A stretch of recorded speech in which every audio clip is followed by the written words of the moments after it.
قال رسول الله صلى الله عليه وسلم لله أفرح بتوبة أحدكم من أحدكم بضالته إذا وجدها আল্লাহর হাবিব বলেন উম্মতেরা রে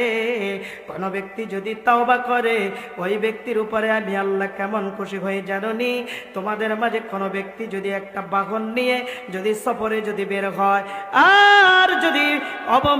সফর অবস্থায় লোকটা যদি খাওয়া দাওয়া ওই বাগন যদি গাড়ি পেলে ওই ব্যক্তি হারানো বাগন পায়া যেই পরিমাণ খুশি হয় আমি আল্লাহ তার চাইতে আমার গুনাহগার বান্দা যখন আমি আল্লাহকে যখন একটা ডাক দেয় আল্লাহ বলে আমি আল্লাহ তার চাইতে বেশি খুশি হইয়া যাই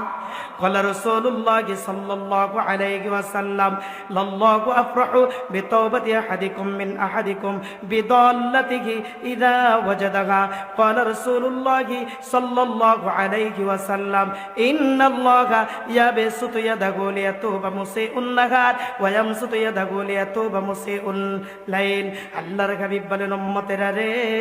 কোন ব্যক্তি যদি দিনের বেলা যদি কোনো অন্যায় করে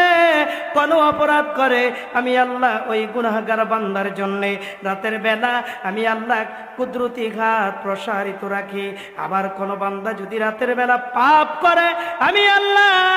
ওই গুনাহগার বান্দার জন্য দিনের বেলা আমার কুদরতি হাত প্রসারিত করে রাখি। তবে আল্লাহর হুকুম আসলে আমার ভাইগুলো জনবন্ধ কিন্তু আল্লাহ পাক তাদেরকে ইলম দিয়েছে কোরআন শরীফ হিফজ করার আল্লাহ সেই তৌফিক দিয়েছে তারা মহাগ্রন্থ আল কোরআন সম্পর্কে জ্ঞান লাভ করেছে পাশাপাশি তাদের স্মৃতিশক্তি প্রখর হওয়ায় বিভিন্ন ময়দানে প্রাণবন্ত আলোচনা করতে পারে। আমি আপনাদেরকে আহ্বান করব দয়া করে আপনারা সকলেই প্যান্ডেলে চলে আসেন এক এক করে আমাদের অন্যান্য বক্তা যারা আছেন ওনারা ওয়াজ করবেন। এই পর্যায়ে ওয়াজ করার জন্য আহ্বান করছি আমার ভাই হাফেজ ইয়াকুব হোসেন বসন্তপুরীকে।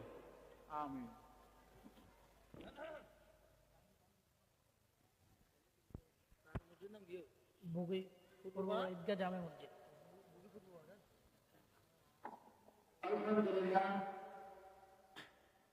এখন আপনাদের শোনেন কোরআন কারীম পড়েন